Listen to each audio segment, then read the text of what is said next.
On episode 89 of the Meat Mafia podcast, we had on BowTied Octopod. If you're looking for ways to improve your skills in the kitchen, this is the episode for you. Whether you want to cook better meals or if you're just getting started in the kitchen, we lay out some of the basics and the essential fundamental skills that you'll need to know in order to dive deep into the world of cooking.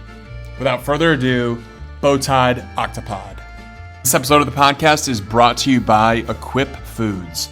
Equip provides a complete source of grass-fed beef protein with no added chemicals, fillers, binding agents, or artificial coloring or sweeteners. If you're familiar with the supplement industry, you know that most supplements are loaded with ingredients that you can't even pronounce. Equip's Unflavored Prime has one single ingredient derived directly from grass-fed beef protein. For purists like ourselves who try to only consume balanced, real sources of nutrition, this protein powder checks all the boxes. Go check them out in the link below and use our promo code in the description to get a discount. We get questions all the time about how to incorporate beef liver into a healthy, balanced diet. The questions are usually around how to source high-quality beef liver, how to overcome the taste of liver, and how to travel and still be able to include beef liver into your diet. That's why we love Optimal Carnivore, which provides beef liver supplements as well as an organ complex for people to incorporate beef liver without the taste and with the convenience of just being able to pack it into a bag and toss it into your mouth when you're ready for your supplements. Beef liver is an important part of my diet because it provides me with the B12, copper, vitamin A that you can't really get from any other food groups. Beef liver is truly nature's vitamin, and being able to incorporate it in such an easy form, such as this supplement, makes it that much better. Go check out Optimal Carnivore and let us know what you think. All right, we're rolling. BowTied Octopod, welcome to the Meat Mafia podcast. Great to be here, guys. We made it happen. We had a couple cancellations, self-admittedly my fault, but that's, I think, a sign that this is going to be a fantastic episode. So we are very pumped to have you on. We've had on a couple other guests in the BowTied Ox family. We had Skincare Stacy on, who was fantastic, or BowTied Fawn, and then we also had BowTied Farmer on, and they were both fantastic listens. So we know this is going to be a great conversation too.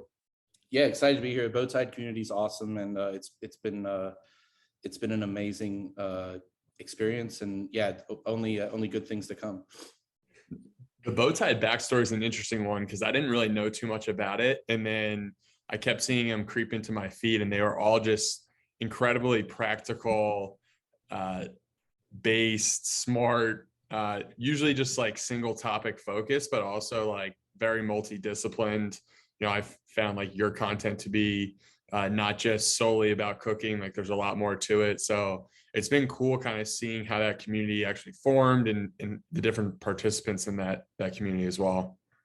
Yeah, it's been an amazing, I think it's just like the power of, you know, kind of decentralization, and, you know, the whole kind of mantra of the community is, you know, equal opportunity, unequal results. Mm-hmm. So, you know, basically Wi-Fi money and online business, you know, and, you know, Web3, it's the great equalizer for content creators. And so, you know, everyone's got an opportunity. And if you've got a unique perspective or an expertise, then there's definitely an opportunity if you want to grind and make something happen. Yeah, it's an amazing perspective. And we're particularly excited for you out of everyone that we've interviewed within the BowTied community, just because, you know, practical techniques and learning how to cook and level up your game. That's something that we're very passionate about. It's something that we talk a lot of here on the Meat Mafia podcast. It's such a core focal point when you're talking about getting your health and improving your health, just being able to take control of the ingredients, cook, stop letting other companies outsource the cooking for you, take control of it in your own hands, but making sure that those dishes are also really flavorful and things that you enjoy eating. And that seems to be really core to your brand. So I think to start, man, I think we would love to learn a little bit more about, you know, your culinary background. You know, we know that you were trained at a high level, and really, you know, what kind of convinced you to go on Twitter and start to pump out some of the culinary techniques to help people level up. Yeah, I would happy to talk about that. I got a Bachelor of Science degree. So I was, you know, fully graduated from college, and, you know, some life circumstances happened, and I was in a place where I had to pivot, and it was one of those things. Well, what can I do? Like, what am I good at? And I grew up in a scratch kitchen cooking home. You know, my mom always, I mean, going out to eat for us was like a rare thing. And if we did go out to eat, we were like excited, even if it was like McDonald's or something, just because every meal we had was at home, which at the time, you know, when you're a kid, you're like, oh my gosh, like I just want to go out to eat like everyone else. But then now I'm like, man, we ate really well growing up because my mom's a scratch cook. So I was always a good cook, but a lot of that was due to when I was probably 8 or 9 years old. If I didn't have enough to do, I would get into trouble, and it caused trouble with my siblings. And so my mom basically gave me the task every day at like 4 o'clock that I had to make bread for dinner every night. And so I literally like used that Fleischmann's yeast recipe, and I thought it was the coolest thing because you could punch the dough down and all that stuff. So that was like one of the things that got me into cooking, you know, on a more regular basis. But holidays were always big cooking for us. And then so after college and I was pivoting, I got inspired by a couple of books I read, and I had a connection, or my dad had a connection to a nice restaurant, and I had no experience, no formal, you know, training, and they basically let me in the back door to see what I could do. I helped out with some banquets and then just ended up being really good at it. They put me up on the front line, and from there, I ended up, long story short, just kind of outworking most people because I just got so obsessed at that point.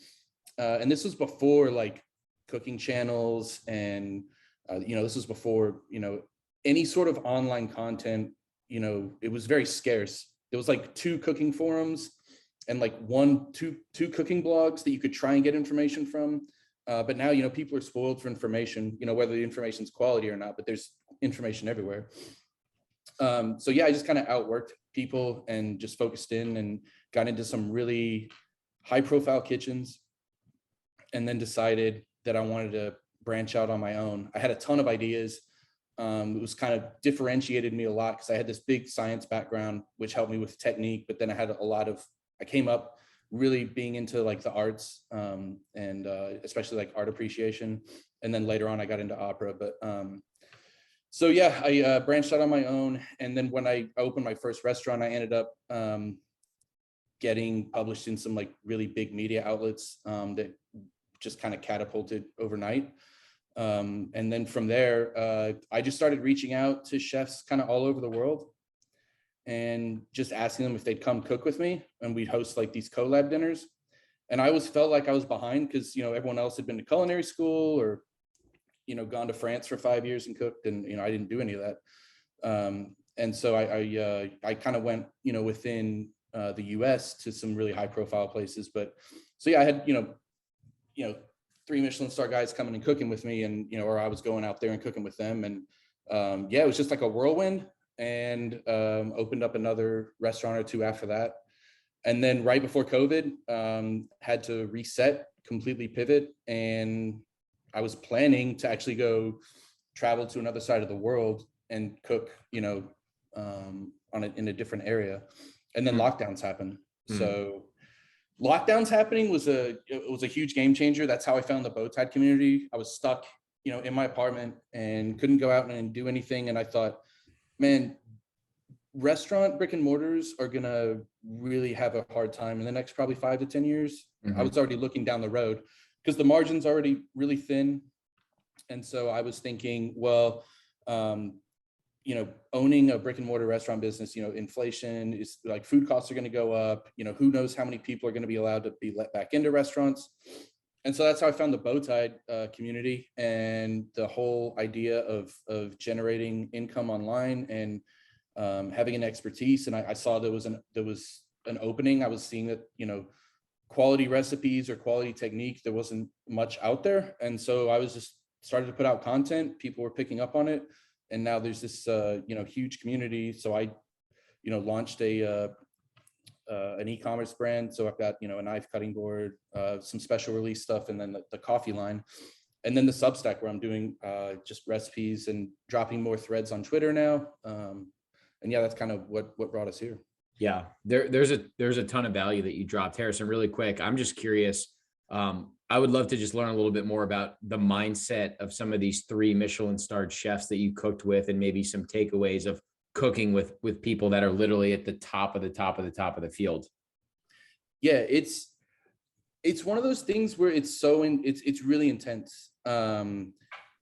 It's probably, like no one's gonna lose a life or anything. It's not like brain surgery or whatever, but the amount of intensity. There's actually a show that just came out called The Bear, and I had only heard about it like a week or two ago, and I finally watched it, and then I ended up watching like the whole thing in 2 days because that is the most accurate portrayal of when he has the fine dining flashbacks. It is just like perfection's demanded. People will sabotage you because it's like a dog eat dog kind of world. When I was coming up, it was more like a pirate ship. And Tony Bourdain, who's a really good guy, and some of his books portrayed this pretty well as well. But yeah, it's intense. What happens in service is supposed to stay in service. So, you can have a chef telling you you're the biggest piece of crap on the planet and you're not good enough. And then afterwards he's like, hey, good job tonight.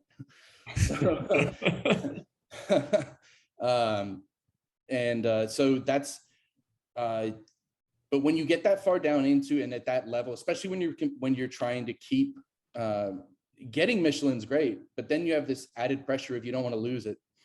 So that and like the Pellegrino, world's 50 best or 100 best restaurants, that's when it starts becoming like very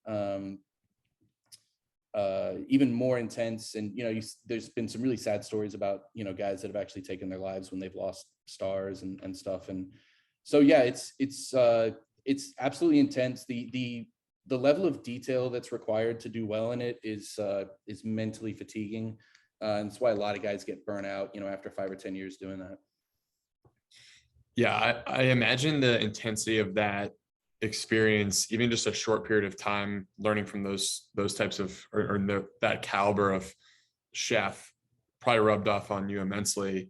Where were they coming in from all over the globe, or was it more local U.S. chefs that you were learning from? There was kind of mainly the U.S., but then there were some from like Europe, Scandinavia, that were brought a different, especially with Nordic cuisine. It's a completely different mindset than like a traditional French or like the technique is still laser focused, but the Nordic and Scandinavian sensibilities that have become popular in the last maybe 10 years. It's much more of a minimal approach, which is deceptive.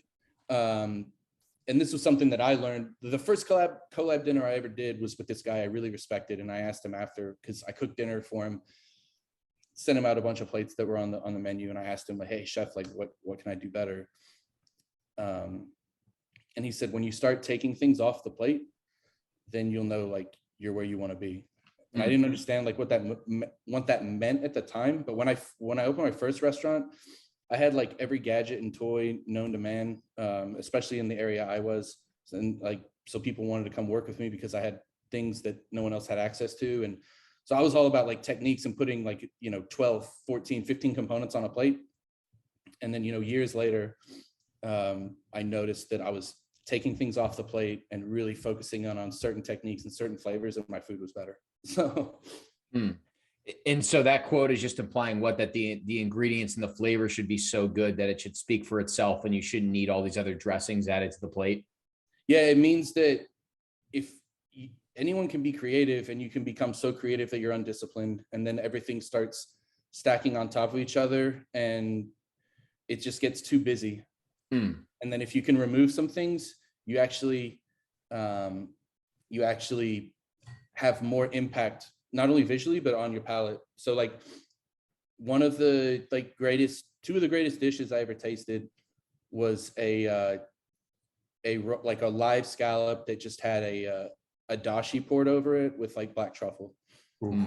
And it seemed so simple. And then you taste it, and like the umami from the dashi and the intensity from the truffle and the sweetness of the scallop. And it was just like an explosion. Another one was just like avocado wafers with an almond oil and Osetra caviar. Really? And it was just like, absolutely. I remember where I was like when I ate that. And so that's where you're talking about like, yeah, I'm sure you could have added stuff to those plates, but they did not need that. And if you added anything else, you probably actually would have diluted from the intense focus and alchemy that was already going on the plate. Is that theme something that you try and hit in on with amateur chefs that are coming to you, trying to up their own culinary game? Maybe they're just cooking for themselves or their girlfriend or their family, just focus on just simplicity, make it very flavorful, quality of ingredients. Yeah, just curious about that. Absolutely 100%. Because you've got these shows like Chopped that everyone sits around and watches. And it's like, here's gummy bears, sausage, and like Oreo cookies make something delicious. And it's like, that's disgusting and gross. And so, but now like in food marketing, it's like all these zany, crazy flavors. So now people are like, oh, I want to be able to like riff on stuff. And what I try and tell people is master the basics first. If make the classics, and when you make the classics well, they resonate and they make an impact with your memory, but also with your palate. So many people's palates are just jacked up because they eat like just a bunch of crap, and that dulls your palate over time. But if you make the classics right, they're a classic for a reason, and you start hitting those flavors and those techniques, then you can start like, oh, maybe I'll add this or maybe I'll add that. But you don't know what to add because you have no base or foundation to go to on why that dish in the first place was great. And so that's what I think would help people a lot. And understanding, I've written about this quite like a few times on my Substack about flavors and flavor combinations. It's really one of the most exciting parts of cooking. And you know, a lot of people, they cook and they don't even taste their food, which even in kitchens, you know, when I had my own kitchens, I would always be telling the cooks like, did you taste that? Did you taste that? And you know, most of the time they hadn't. And then finally they'll get in the habit. But yeah, tasting your food, conditioning your palate, and then you're able to have anytime you taste something, your palate memory will record that. That's why flavor memories are so powerful, especially if you've been eating something since you were 5 or 6 years old. I'm rambling now, but yeah. No, not at all. Yeah. Octopod, you mentioned the excitement, the excitement factor of cooking. How do you get people excited, or how do you make cooking fun for people? Because one of the things I struggle with is like, you know, I've been cooking for, you know, 5+ years for myself. And at this point, it's very much a fun activity for me. It's creative. It's definitely a creative outlet. But when I'm speaking to someone who doesn't cook that much, you know, they're usually not all that excited about the idea of having to prep their meals, having to think about, you know, all the different things that go into cooking, like, you know, going to the grocery store, getting the right ingredients, finding the right recipes, actually having the time to do all that stuff. So it's like, how do you make it fun and exciting for people to get into the kitchen and like start cooking for themselves? Sure. One of the things that, again, I've written about a few times, but to be a great cook in a high-end or a fine dining restaurant, you have to be efficient. You can't waste steps, you can't waste trips, you can't waste prep. And so one thing I think from my perspective that's helped in writing, you know, I've written a few Substacks about grocery efficiency, or like grocery shopping, like how to find like the best places to find fresh herbs, or the best places to find these vegetables, or the best places to like find beef and stuff like that. But then also conveying to people think that good food is really complicated and it takes a long time. And it's not true. Certain things are time consuming, or certain things, you know, can take a long time. What I emphasize is even the things that take a long time, it's normally hands off. Like if you have a braise, like most of that time is like hands off. Like your oven is doing the work for you, or you know, the stovetop's doing the work for you. Right. And this is how people can make really good meals, just by being a little more efficient. While longer processes are happening, you can make your side or your salad, or, you know, whip up a sauce or something. And then you've got a complete meal, you know, in 30 minutes, 45 minutes. It doesn't even have to take that long. Or you can do something the day before and eat off it. You know, one Substack I did was on taking a whole leg of lamb, breaking it down into 3 different meals, and you're eating off that leg. I think the first day it was like you roast the center of the leg. The second day you take the remainder of the roast and just sear steaks, and then the third day you braise the shank. And they were all different flavors, all different recipes. but with just that one cut that you can eat off of for like 3 days. Wow. Yeah, I'm a huge fan of the slow cooking. Like I kind of got into cooking through using a Dutch oven, and I think that's one that I don't know how you feel about this, but like personally, I think it's a very introductory way of getting into cooking for all the reasons that you mentioned. It's like if you want to just a nice, simple, like short rib recipe, the prep for that is 5 to 10 minutes, and then you're just sitting and waiting for that thing to braise, and then it comes out and it's a juicy, tender piece of beef. Do you have any kind of like kitchen essentials that you would consider for like an introductory person who's just trying to get going in the kitchen? Yeah, I actually wrote a Substack series on this, from like basic to enthusiast to like, I think like hardcore. So 3 different like sets of equipment for 3 different types of people. Nice. But I would say the 3 things that you could buy once and that will last your lifetime, and you could probably give your kids, are a good knife, a good cutting board, and just a good set of cooking pans. And those are things that, I mean, yeah, you're probably going to pay a little bit, but you don't have to get like, I mean, when I was in kitchens, I went down the knife rabbit hole, and I got, knives from these Japanese guys or whatever that, some of those knives are like $1,500-$1,800, but like you can get a really great chef's knife for, $180, and that'll last you like a really, really long time, like probably more than you'll use it. And so there's really good value out there, but those are the three most important things. You need a good cutting surface.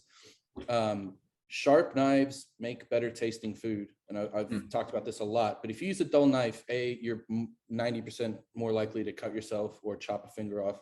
And 2, when you're using a dull knife, with seafood, you're going to mush it and smash it. With vegetables, you're going to break the cell walls, especially with onions and chives and things like that. And that's when you get those really like unpleasant, grassy or sulfurous smells. And so it's not just about safety. It also like can change the flavor of your food. Are you sharpening the knife every time you use it? No, actually I don't. And this is something that I wrote about, but there's a huge difference between sharpening and honing a blade. So if you look at the sharp edge of a knife, it's made up of millions of little teeth. And over time, those teeth will dull, and you'll need to abrade that surface. I use whetstones, but I gave a few other options if you don't want to do that.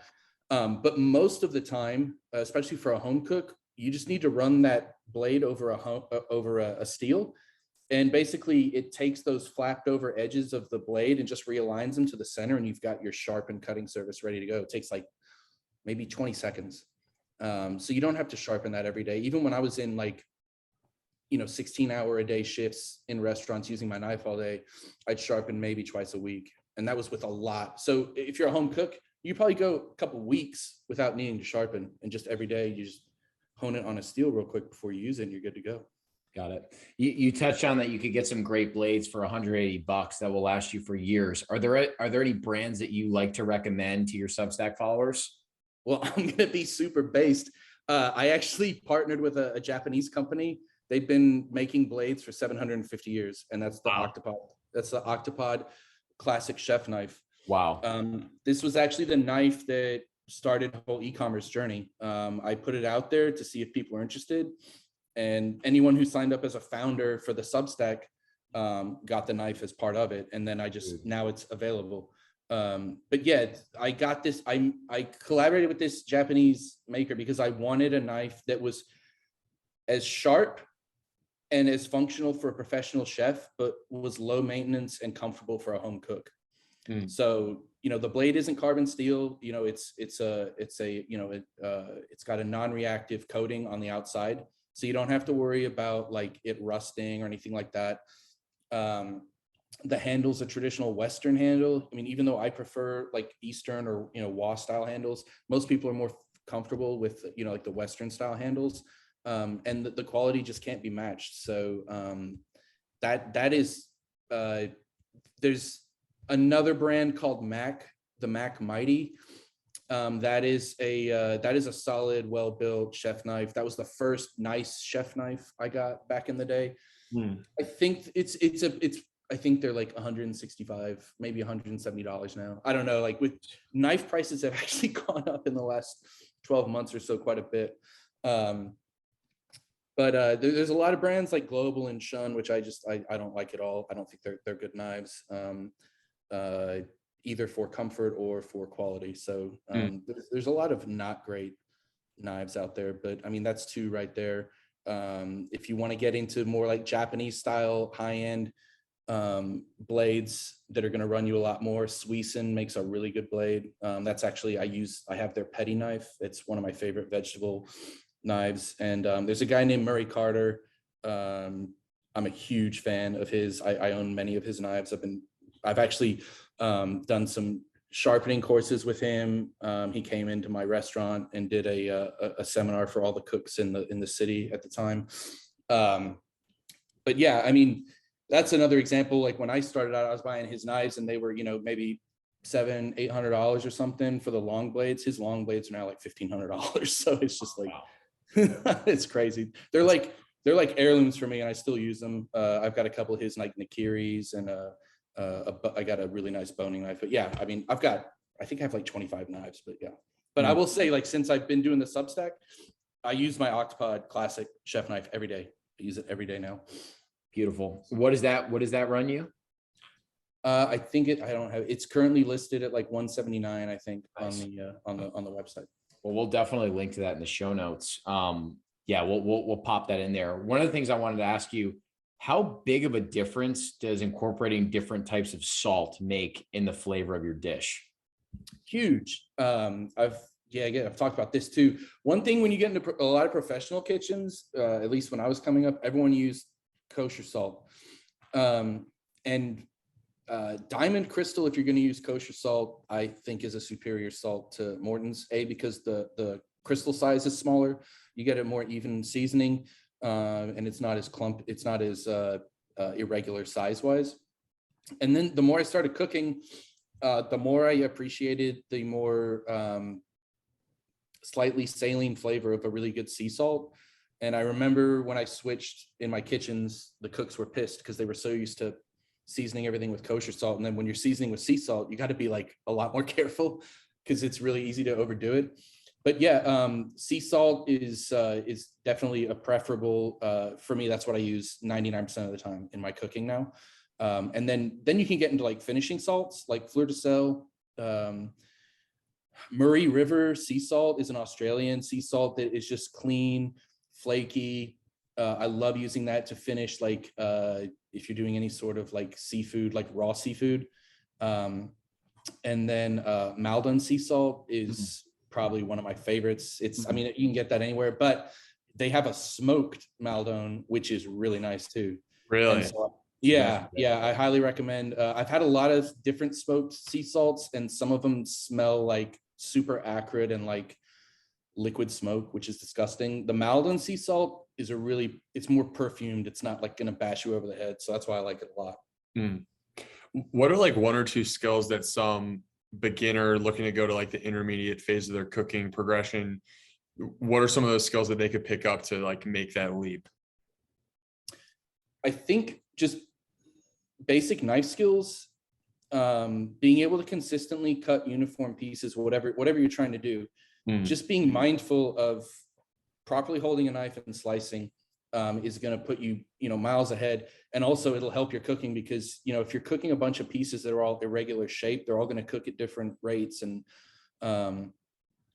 the other one that I would say, which is, it's kind of macro, but just heat management, managing your heat, when you're cooking, and this was something that I guess just kind of came naturally to me, but when I'm cooking something on a stove, like my entire attention is on what's going on in that pan. And so, everyone's stove's a little different. So you got to know, like, if you're on a coil range at home, and you put it to medium high and that thing gets red hot, like, well, if a recipe's calling for medium high heat, I'm probably way over that. I should probably just dial that back and start at a medium or something. And it's a very I love cooking because it's very tactile and it's a very responsive process where you use all five of your senses, your sight and your taste and your touch and smell and all that. So I would say those are two things. And then the third, which we already kind of talked about, is tasting your food. Like, learn how to properly season your food. So many people are clueless about seasoning your food. And I wrote a whole Substack on this about not just seasoning with salt, but seasoning with acid, seasoning with sugar. These are things that round out dishes, especially bittering flavors. People are so afraid of bitter flavors, but in many cases, adding a bitter undertone to a dish will round it out and provide a lot of depth. What seasoning pairs would you lean on as someone who maybe isn't all that tuned in with how to season a dish? So I did like a cheat, which is, it's in the Substack, don't quote me, but I think it was 0.5% salt in any recipe, savory recipe, is going to get you dialed into being 95% there. So like if you've got a recipe and you have it weighed out or whatever, or you make a soup, right? Just throw that on a scale and times it by 0.005. Add that much salt to it and stir it in if you haven't seasoned it yet, and you'll be close to there. I'm pretty sure that's the number. It's in the Substack. So, yeah, I haven't looked at it in a while though. That's a pro tip right there. Yeah, it's outside of just very specific applications that will be true more often. Like, that'll be true all the time. And how about with like pairings of flavors like garlic and lemon, or any sort of like herbs that pair well with different like acidities, things like that? Yeah, I talked, this was actually, I remember when I learned about this, but there are certain like herbs that are water soluble and there's certain herbs that are fat soluble. And so certain herbs do better in fatty environments as far as like extracting their essential oils, and others do better in like, water-based like stocks or soups and things like that. So, I mean, if you look at thyme or rosemary, those are fat soluble flavors. So you'd want to use those in like a baste. Just be really careful with rosemary because it's really easy to overpower. Mm-hmm. Things like tarragon or marjoram, though, those are going to be water soluble. And so this is why tarragon goes so well in like court bouillon to like poach seafood in. Tarragon's really, really friendly with seafood. And this, I'm thinking about this because I just did a whole recipe on a shrimp remoulade just 2 days ago. And I hadn't made it in years and it was insane. But as far as flavors, is that answering your question, or are you wanting like specific combinations? No, that's perfect. Yeah, I think like the specific combinations are definitely interesting. I think if you had any like that come to mind, like yeah, I'm thinking like so culture. Go ahead. I was just thinking like some of the basics, like out there, like rosemary and butter, just like very basic things that people probably aren't even all that tuned in with, that can just go like take them that extra 1% further. Yeah, I would say like dill and tarragon with seafood or vegetables is going to be really good a lot, like most of the time. Things like rosemary, I would go more sparingly with like pork, certain beef applications. Chicken and thyme is like a love affair. Like for me, roast chicken, butter, thyme, and some Dijon mustard. I'm really happy.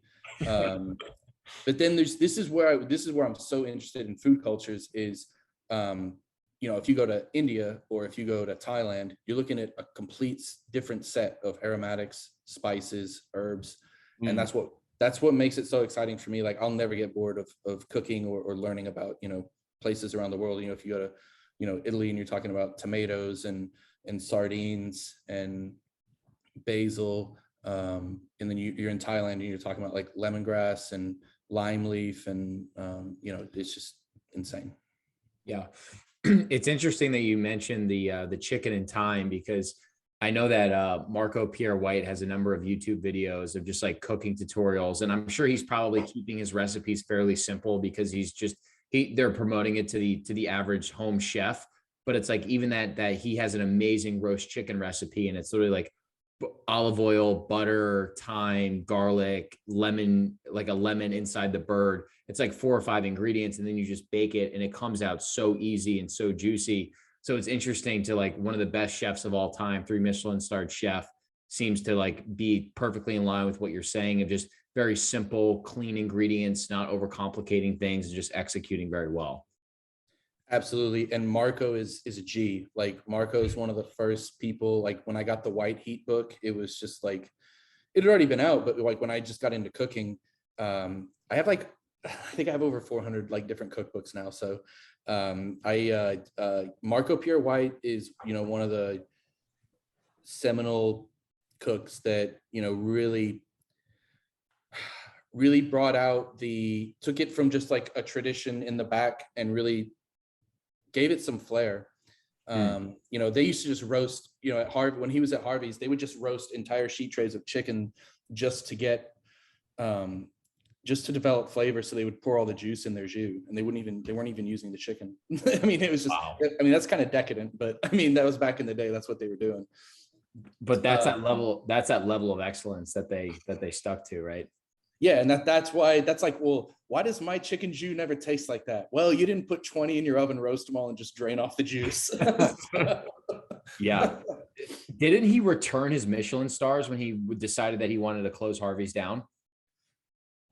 I don't remember if he did that or not. It wouldn't surprise me. He was a wild card, and I know he got some major heat, like when he tried to do a couple of cooking shows, and then he came on as like a brand ambassador for like Nior bouillon powder and stuff, and like, yeah. But I mean, it doesn't matter. Like the guy's work speaks for itself. You know, and I mean, Gordon Ramsay came up under him, and you know, Gordon's another really great cook, and you know, that's the thing. A lot of these recipes now that you're finding online aren't even written by these guys. They're just being dumbed down and used to promote and market content. And so that's where, you know, Gordon's an amazing cook. I love his food. But yeah, getting your recipes from like recipes that explain why something happens is really, really valuable, especially if you're learning. Do you have any other sources of inspiration for your cooking style or how you've approached learning how to cook outside of like Marco and Gordon? Are there any other ones out there that come to mind? Yeah, there's a lot, because, you know, I've been doing this for a while, but I mean, Thomas Keller is the reason I started cooking.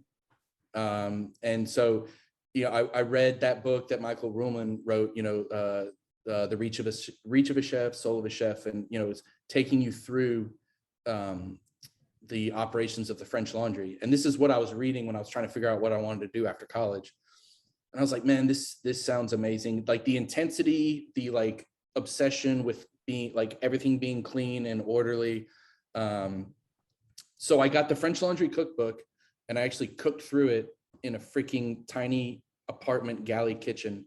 And this was before like you could get most of these ingredients. So I was like trying to find guinea hen, and like no store like had guinea hen. This was before Amazon had like a lot of like specialty ingredients that you could order on it. So it was like a trip. So I actually ended up, you know, asking my chef at the place that I worked at the time. I was like, I just wanted to find duck legs, and like you couldn't find any around, or veal bones, like to make veal stock. So I had to buy them by the case.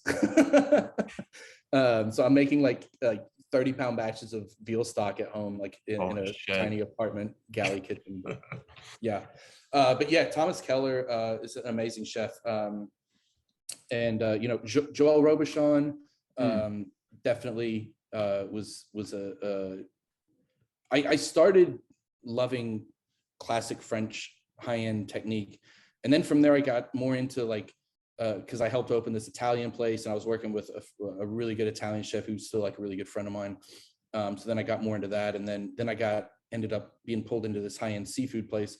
So like Eric Repair, and you know, David Kinch at Manresa, both like just solid technician. Eric's super great, really, really nice guy, but also just another perfectionist.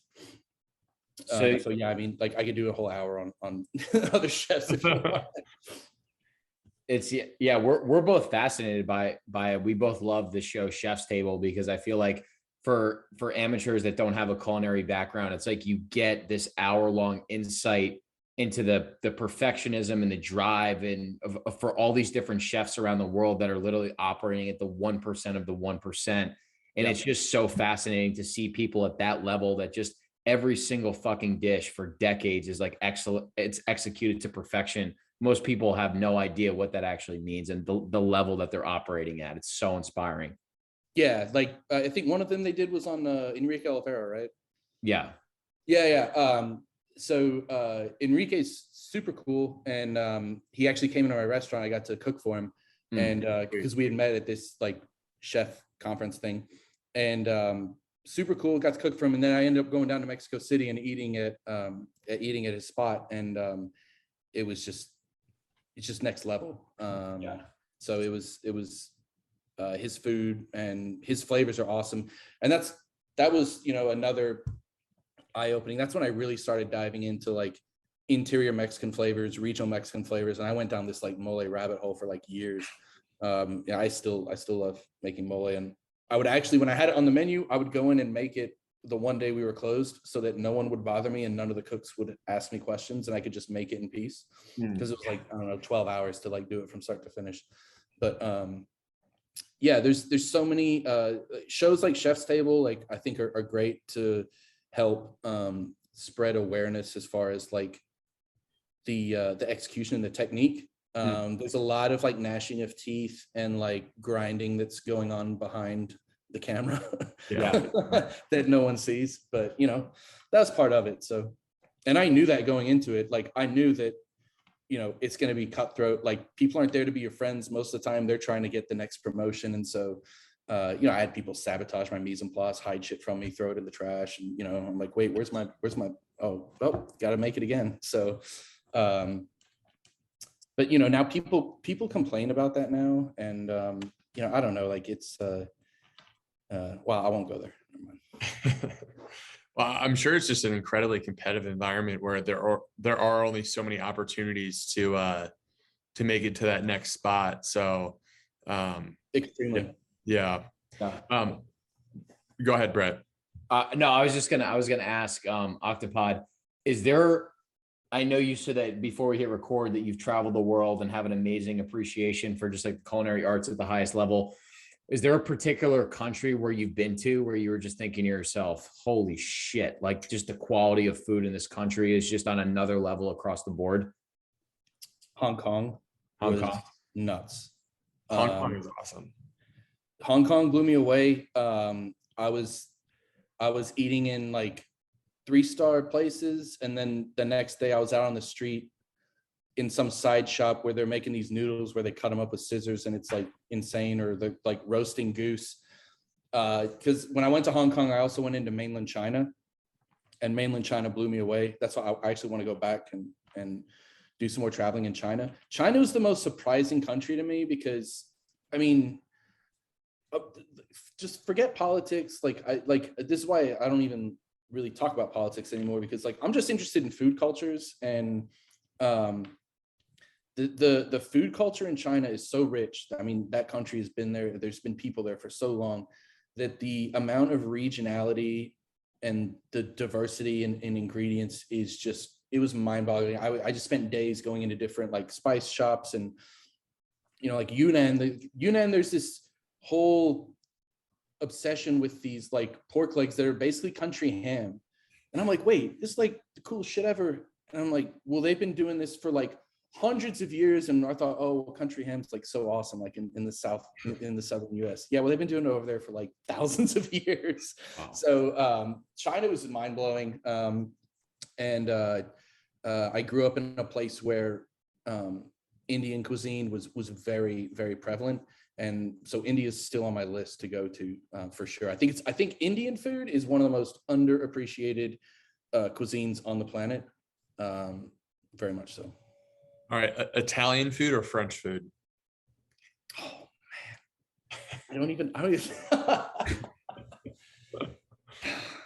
man, probably French, but I'd probably change my mind in 10 minutes if you ask me. I'll think of something, like yeah, the first.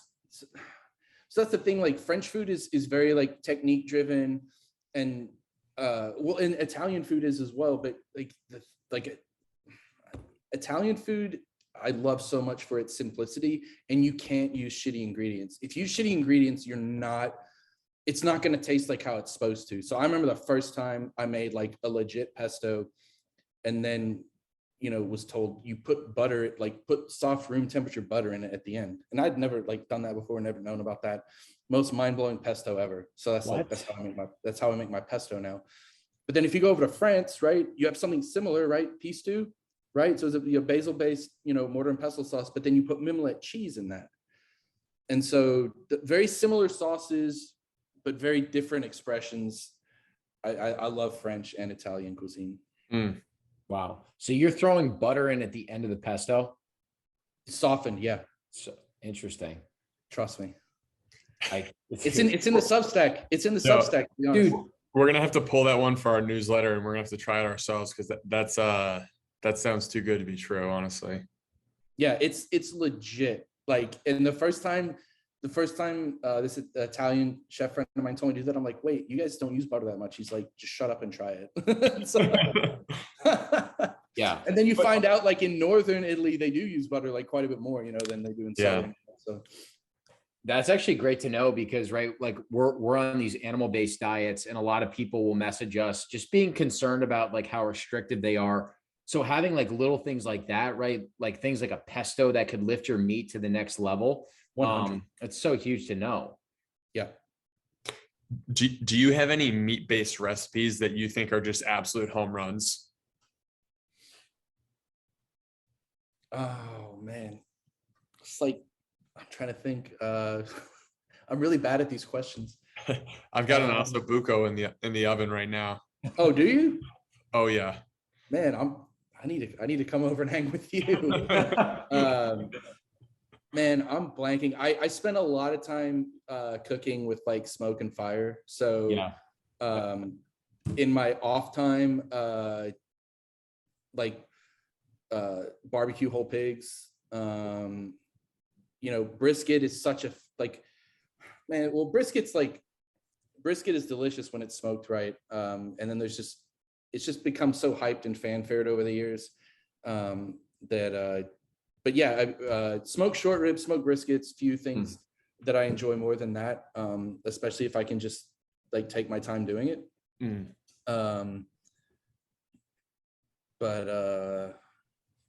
I do. Okay, I love suyuk. I haven't made suyuk in a while. Ooh. That's the Cantonese pork belly.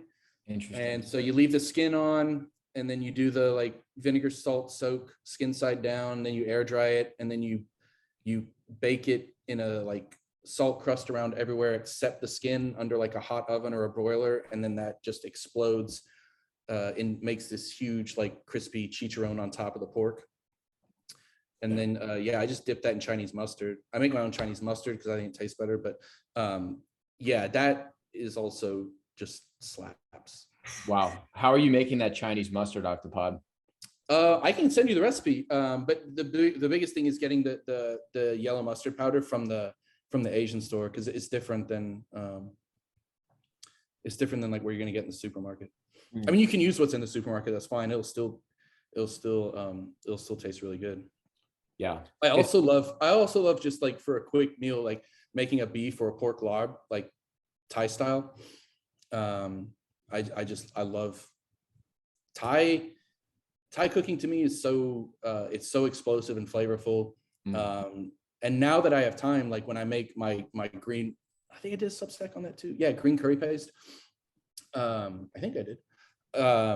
But yeah, I make them in the mortar, and it takes like an hour, but I don't care. Like the amount of flavor that you get from like grinding all those herbs and aromatics in the mortar and pestle just beats. It just makes a big difference than doing it in a blender. You can do it in a blender and it's still fine. It's really good, but you don't get the depth of all of that friction from grinding all the herbs and the aromatics in that mortar and pestle. But it's time consuming.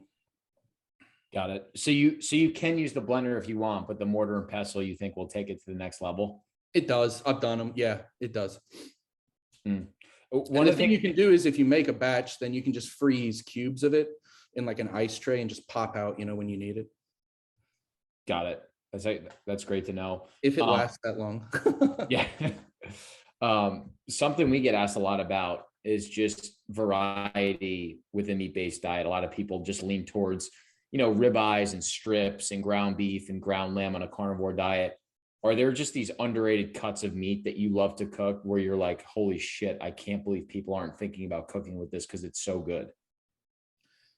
Yeah, I mean, there's some easy answers to this, but if you want to splurge, like you should get spinalis or ribeye cap.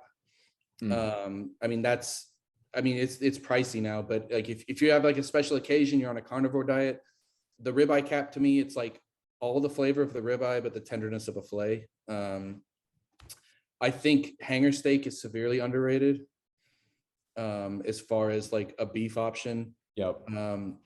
But I think that lamb leg and lamb shoulder, and also goat, especially if you've got a pressure cooker, like you should be doing like curry goat. I mean, if you're on a meat-based diet, and then also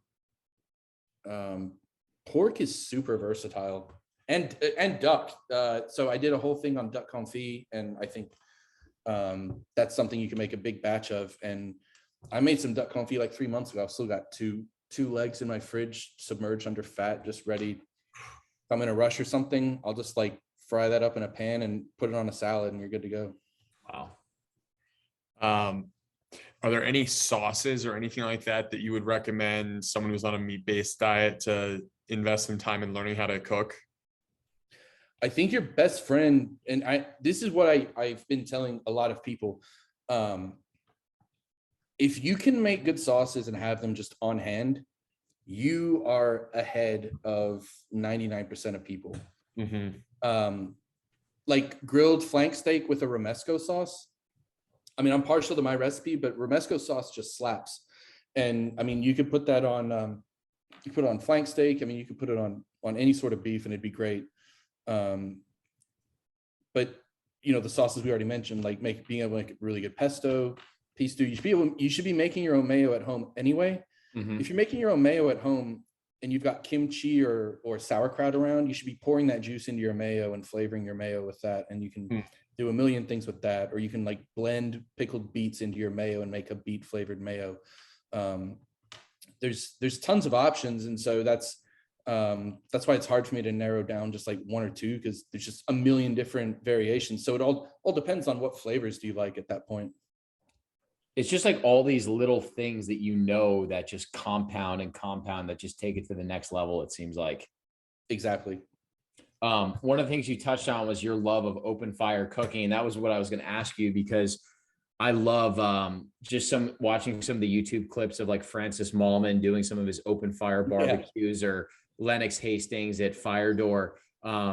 Is that something that have you been doing open fire cooking for a long time? Yeah, I did open fire for a really long time. I actually prefer, if I could only pick one way to cook, it'd be with coals, or it'd be with live fire. And I'm in the middle of a Substack series about fire, but like just being able to give people tips on like, it doesn't even have to take long. Like I did one on direct heat grilling a whole fish.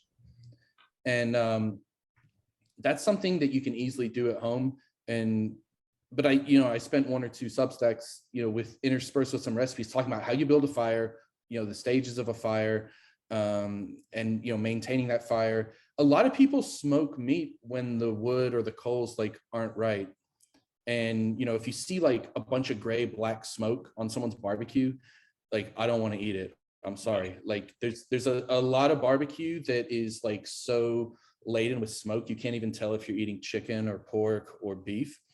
And for me, like great barbecue is perfumed with smoke, but it's never dominant or overpowering. This is why I am vehemently against liquid smoke, because no matter what you do, it tastes like acrid. Like it tastes just like so acrid and disgusting. So like, do not put it in your baked beans. Do not put it in your barbecue sauce. Like, just do not, like, leave it out. Is there a city in the US that you get excited to go to just because the cuisine there, or the variety of cuisine there, is that good? Can I name a few? Yeah, for sure. Napa is one of my favorite places in the world. I've got friends there, and there's some amazing chefs there. I think I think Chris Kostow is one of the best chefs in the US, restaurant at Meadowood. And obviously that's where, the French Laundry and plus when you got to Napa, because I got so deep into like wine culture. One of the first chefs, the first fine dining chef I worked for, he used to close his restaurant every August. And then he'd go out to Napa and he told the cooks, like, if you just get your plane ticket and I'll take care of your room and board and the rental car. And then all the wine reps were comping his meals because they were trying to sell him wine. And so I ended up, taking, a bunch of trips out to Napa and basically learning how to taste wine, like in Napa. And so that got me huge down the wine hole. And then when I opened up my own restaurants, I already knew a lot of those people. So then I'm buying their wines. And so, so now I've just got, kind of wine friends like all over the world, but Napa is one of my favorite places. I think it's one of those beautiful places on earth. And it's very much a ingredient driven cuisine in that part. I think New York is an amazing melting pot. And still kind of like old school, like service wise, where I think Chicago's more modern bent and maybe like a little more relaxed in some ways. Both like great food cities that I haven't been to in a while since, travel and stuff was just kind of a pain. I think one underrated city probably is New Orleans. I love New Orleans. It's hard to beat going to Commander's Palace, getting that, turtle soup where they pour the sherry tableside, or going to Galatoire's. They still require men to wear a jacket. I think it's like one of the only places in the country. It's like so OG. I love it. Blue crab beignets at La Petite Grocery. Nina Compton has amazing food. I mean, yeah, so there's so many. New Orleans, and probably the best breakfast in the country if you go to Brennan's. So yeah, so New Orleans is great. How powerful is the experience of just like sitting down and enjoying shared meals with people that you care about? I think more powerful than going to a fancy restaurant with people you don't like. For sure. This is one part, I think, and this is why I think when they took home ec out of, the education system, a lot of people lost the ability to cook, which means we kind of lost our ability to connect with each other. And so I think the one, apart from eating better, you're actually, I think, being able to cook well improves your quality of life. Some of my fondest memories are from like dinner parties with people that I was cooking with. Didn't even matter like, who else was cooking or who was cooking what. But when we all sat down, like everything just was perfect. Like not all the food wasn't perfect. But it didn't matter because you've got people there that you care about and you're talking and you're making memories. And I think that's a very much underrated benefit of cooking that we lose a lot in a digitally driven society now. Yeah, that's something that we talk a lot about, like the sacredness of just having a meal together with people that you actually care about and kind of just like putting the phones away and letting the conversations start.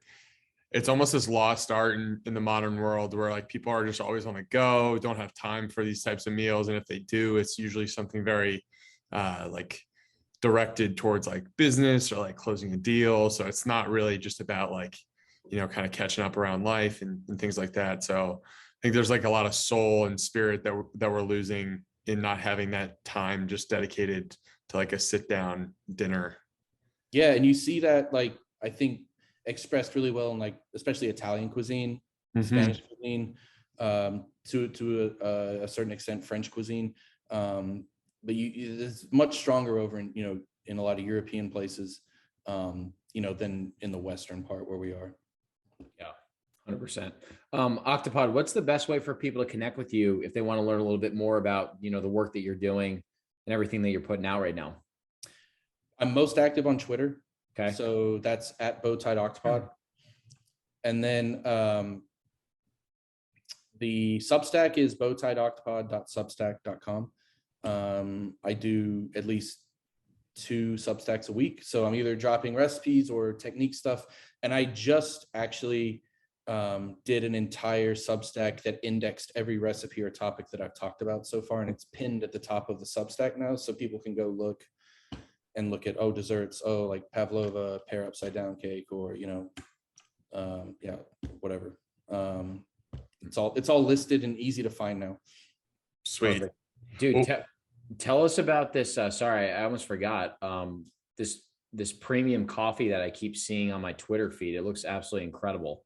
Yeah, so this was like a passion project that I started because I just I'm really into coffee, and it seemed like there's just a lot of people that don't have access to or aren't drinking like really well made coffee. So I've been a coffee nerd for probably 10 years now, and I connected with a roaster friend of mine who he's just doing this for me, and we are pulling in like hand selected premium beans, and he's working magic with them, and we're coordinating on like flavor profiles.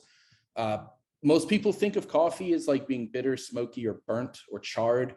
These coffees that we're putting out, they taste like fruit punch or cherries, or lemon and orange peel, or plum, or chocolate. And so you're getting all these vibrant flavors, and they're shipped directly. If you subscribe, it's free shipping, and that's we send them out once a month. So that's the other thing.